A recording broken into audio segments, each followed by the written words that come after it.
Most of us fail in life because we're afraid of what everyone around you is thinking. That's 100% truth. People, one thing you have to learn early in life, I didn't learn this till later on. I don't give a motherfucker. You can't care what anybody thinks about you. If I cared what people thought about me, you think I'd be yelling out here, doing a 105-pound ruck, talking shit? This is who I am. Find out who you are and own that motherfucker and tell people to go f themselves. I had to stop caring what people thought about me. I realized that everybody's up. That's the one thing I realized. I walked around and I put these people on a fucking pedestal. Everybody was better than me.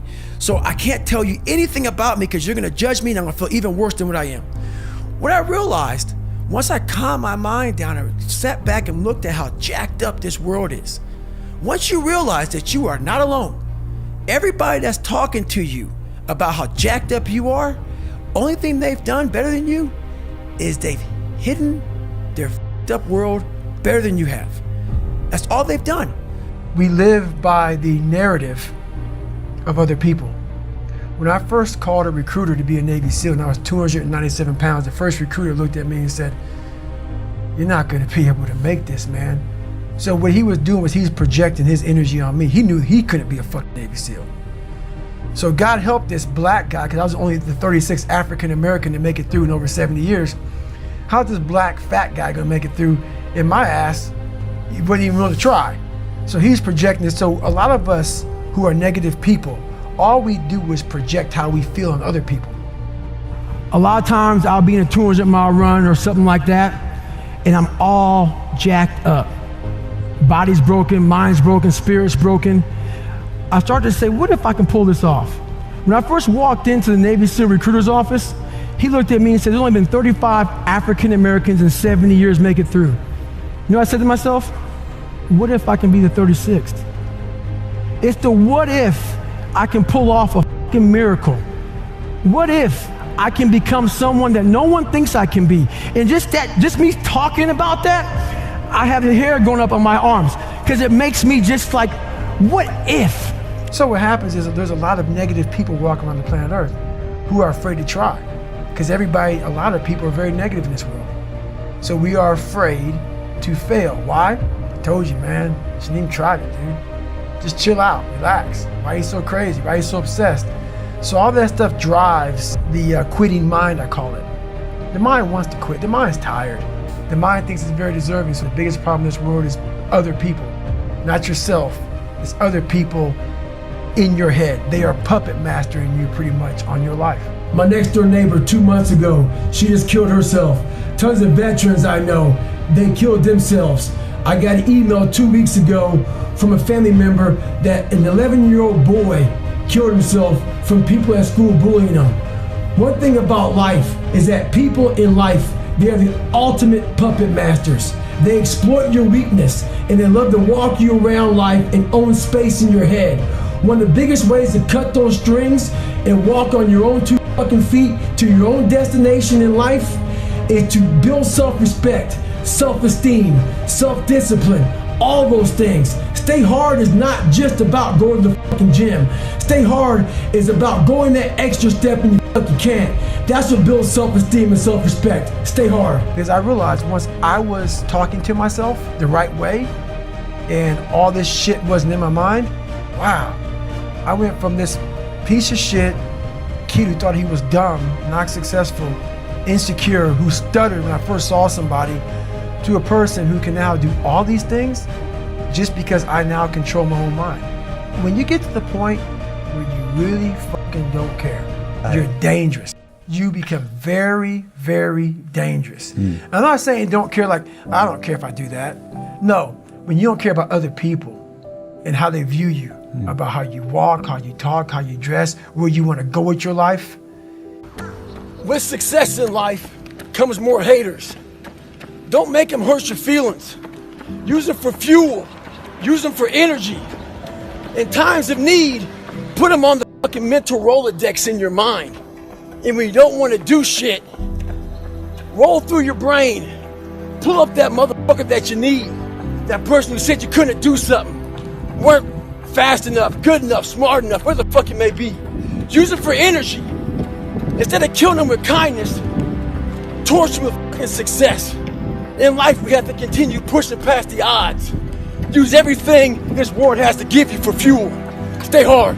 You know, growing up, I didn't want to tell anybody I wanted to be in the military. Because why?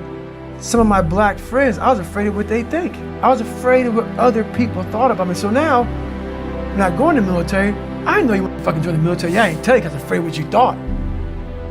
Once again, man, you allowed other people to shackle your mind. It's the worst thing in the world. So when I saw the military uniform when I was growing up, I thought to myself, if I can get that uniform on, I would find honor in wearing the uniform. So not only do I want to be in the military, I want to be in special ops. But I realized to be in special ops, you gotta know how to swim. So I got a how-to book on swimming. The first page was easy, float. So I went to the pool, tried to float.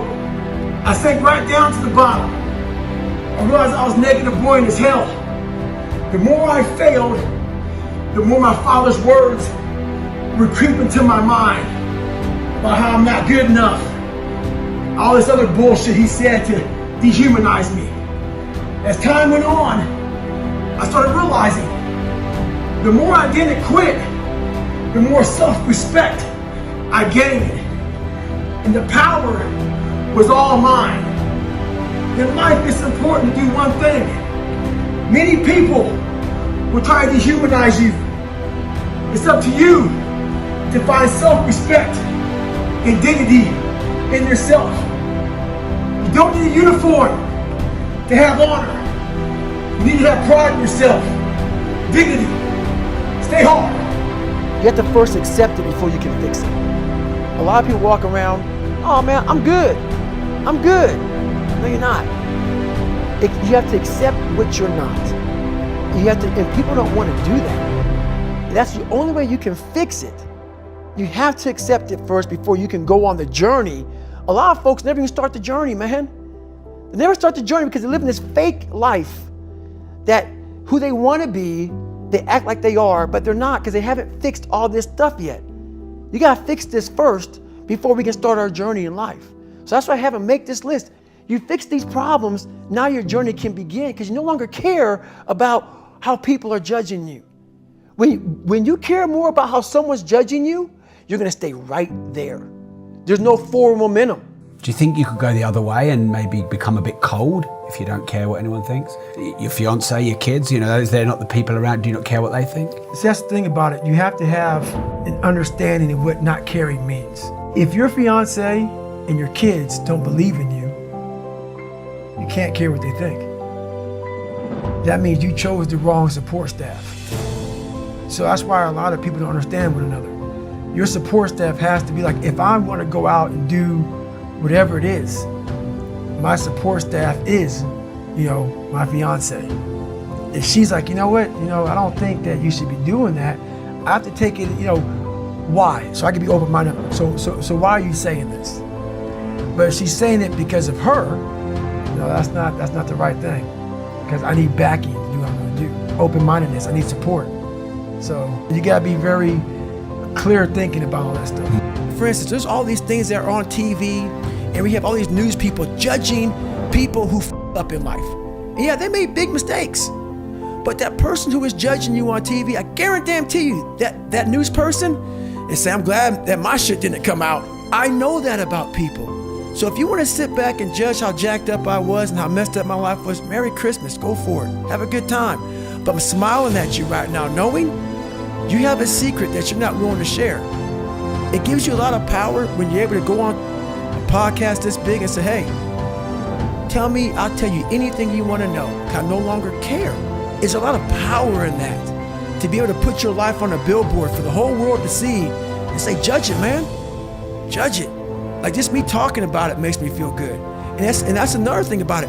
When you are willing to talk about how jacked up you are, the strength, that big rock that you carry, it just starts to come off you.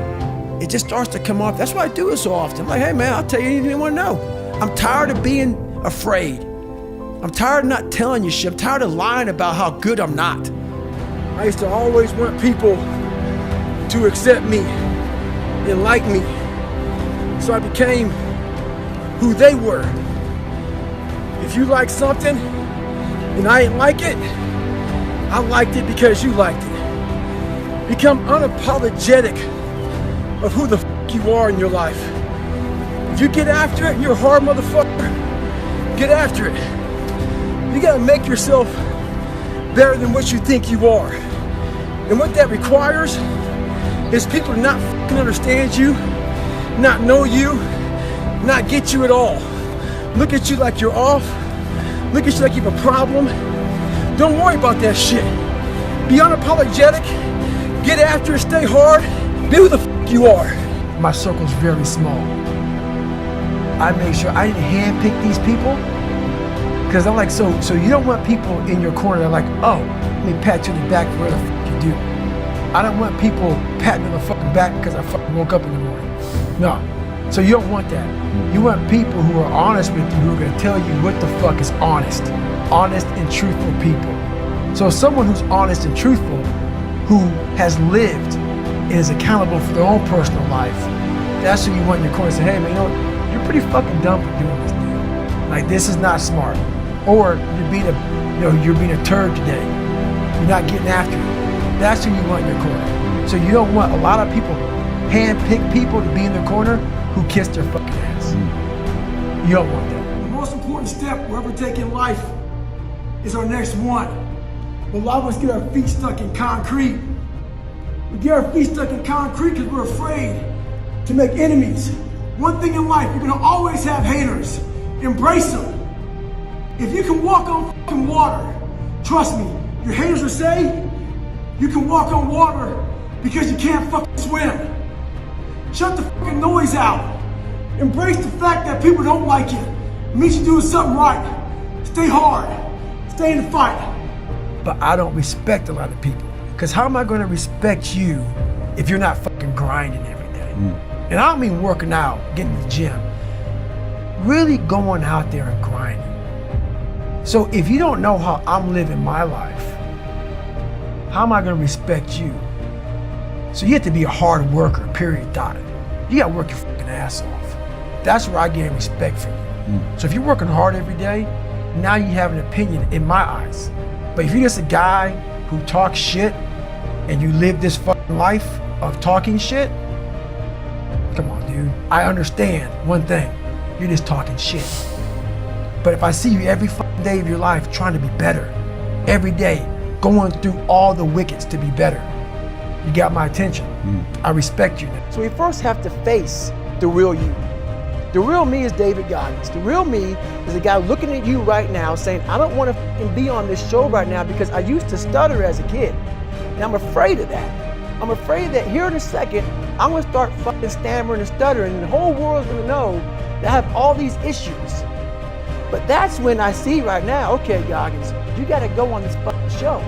That's Goggins. Goggins is saying, okay, David Goggins, you're a punk. Life made you this way. We can't live like this. We can't live in fear. We can't live in judgment. We can't be afraid of what the fuck people right now are looking at me saying about me. We cannot be afraid of that. That's Goggins. Goggins saying, fuck all of you who don't like me, who don't want it. And that person then comes in. But you have to be David Goggins and say, man, I'm afraid of this. I'm fucked up here. Life made me this way here. I stutter. I have these issues with reading and writing, and I'm fat and I'm insecure. You have to face that in that dark room. In that dark room is who you are. But in that dark room is where you have to create another human being that walks out of that dark room to face who you are. That's the only way you're gonna get over all those things. You have to create someone else. Not like you have two different personalities. It is you. But you have to find strength. And that visualization of almost me cracking out Goggins, like almost like that Superman cape, like I'm coming out a different person, a person that doesn't give a fuck about anything. That's Goggins.